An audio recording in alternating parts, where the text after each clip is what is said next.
Hello students, कैसे हैं आप लोग। आज हम आपको बताने जा रहे हैं अनसीन पैसेज।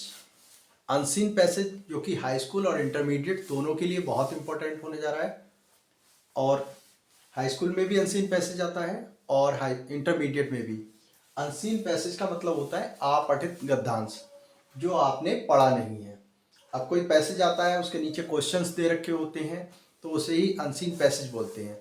ये अनसीन पैसेज जो मैं आज आपको बताने जा रहा हूँ, अनसीन पैसेज को कैसे करके सॉल्व करना है, उसके क्वेश्चन के आंसर कैसे देने हैं, ये जो अनसीन पैसेज के अलावा जो मेथड है वो केवल जो प्रोज के भी पैसेज आएंगे उनमें भी ये काम करेगा।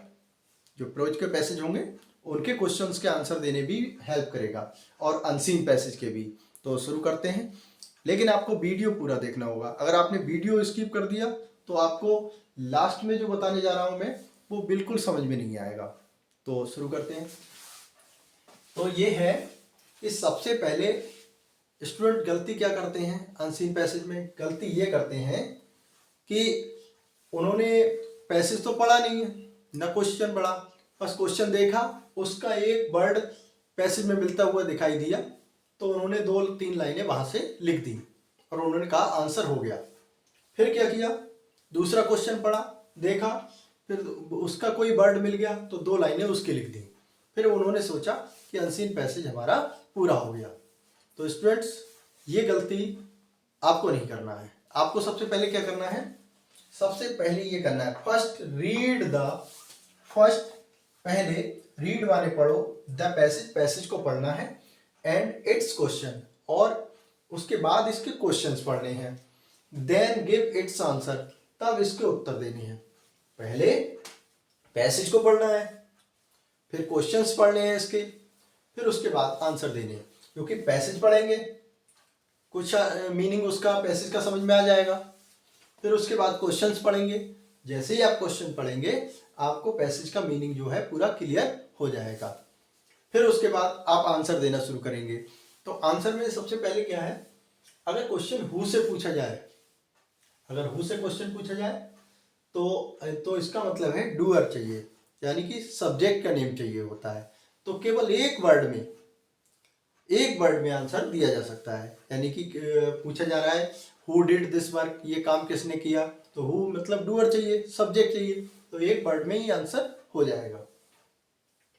व्हाट से क्वेश्चन पूछा जाए, तो जब व्हाट से क्वेश्चन पूछा जाता है तो उसमें ऑब्जेक्ट दिया नहीं होता है, तो ऑब्जेक्ट ढूंढना है हमें उसी में का।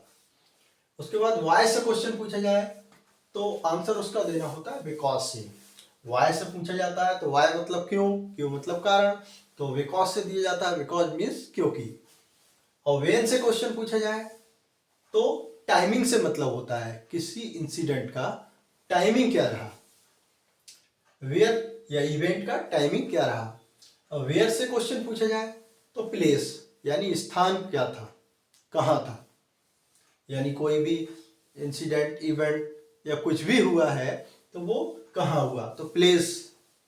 हाउ से पूछा जाए तो मैनर, यानी ढंग तरीका। हाउ मैनी से पूछा जाए तो नंबर, संख्या चाहिए किसी नाउन की, हाउ मैनी से पूछा जा रहा है। तो हाउ मच से पूछा जा रहा है तो क्वांटिटी चाहिए, मात्रा, जो चीज आप काउंट नहीं कर सकते, तो हाउ मच से क्वेश्चन पूछा जाता है उसमें, तो ये क्वांटिटी चाहिए। ऐसे ही हुज से पूछा जा रहा है तो पोजीशन चाहिए, यानी अधिकार। और हेल्पिंग वर्ब से क्वेश्चन पूछा जा रहा है, अगर हेल्पिंग वर्ब से क्वेश्चन शुरू होता है तो उसका आंसर यस या नो में दिया जाता है।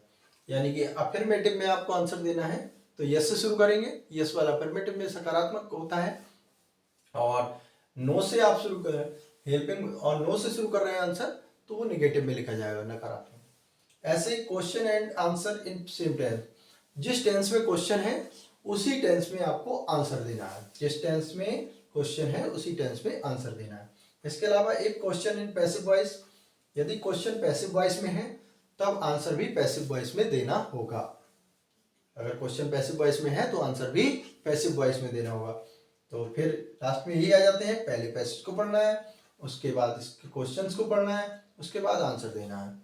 और स्टूडेंट्स, कभी कभी समरी लिखने को आ जाती है, तो समरी में आपको क्या करना है, समरी में जो पैसेज की इंपॉर्टेंट लाइंस हैं तो उनको नोट कर लेना है। फिर नोट करने के बाद वो लिख देनी है। आप ऐसे समझिए कि 15 लाइनों का पैसेज है और उन 15 लाइन का अगर पैसेज है तो आपको आंसर देना हो, उसका समरी में आंसर देना होगा 4 या 5 लाइनों में।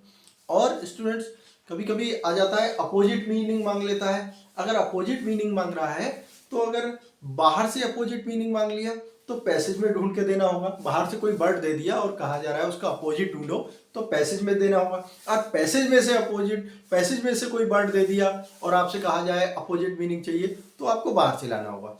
ऐसे सिनोनिम्स में है, उसका मीनिंग कहते हैं, मीनिंग क्या होगा इसका, इसमें से दे दिया तो बाहर से देखना है और बाहर से दे दिया तो इसमें से देखना है। तो मैं समझता हूँ स्टूडेंट्स आपको यही करना है।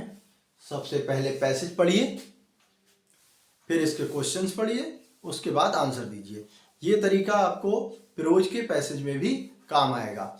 और मैं समझता हूँ कि आज के बाद तो आप जो है अनसीन पैसेज में कभी गलती नहीं करोगे।